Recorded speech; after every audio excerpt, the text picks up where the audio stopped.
The actual death of Dracula in the book is surprisingly very short. It takes place in just a few lines.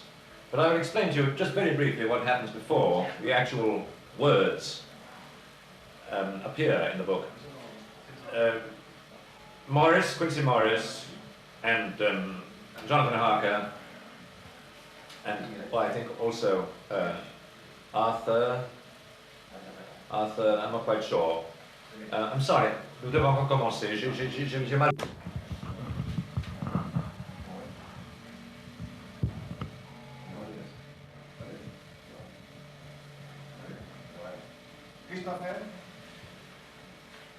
The actual death of Dracula, as written in the book, is surprisingly short.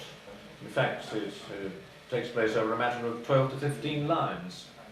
And give you some idea of what actually takes place before the description of his death, you would have to read the last 4 or 5 pages, of course, of the book, consisting of Mina Harker's journal, in which he describes what takes place. That Jonathan Harker and Quincy Morris are following the Zigani, the gypsies, who are taking Count Dracula back to Castle Dracula, so that he can be underground back in his tomb before dawn, so that he is no longer in any danger of being destroyed.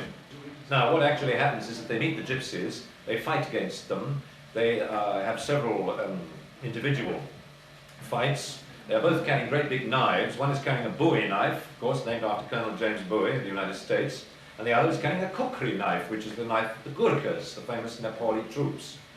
Now, they jumped onto the top of the wagon, they wrenched off the top of the box in which Dracula is lying, and this is the description. I saw the Count lying within the box upon the earth, some of which the rood falling from the cart had scattered over him. He was deathly pale, just like a waxen image, and the red eyes glared with a horrible, vindictive look which I knew too well. As I looked, the eyes saw the sinking sun, and the look of hate in them turned to triumph. But on the instant came the sweep and the flash of Jonathan's great knife. I shrieked as I saw it shear through the throat, whilst at the same moment Mr. Morris's Bowie knife plunged into the heart. It was like a miracle. Before our very eyes, and almost in the drawing of a breath, the whole body crumbled into dust and passed from our sight.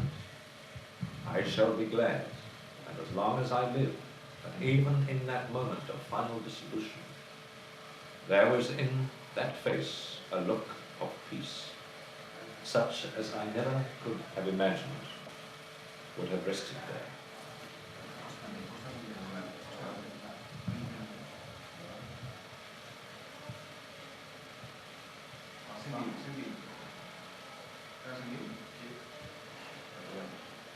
Cut.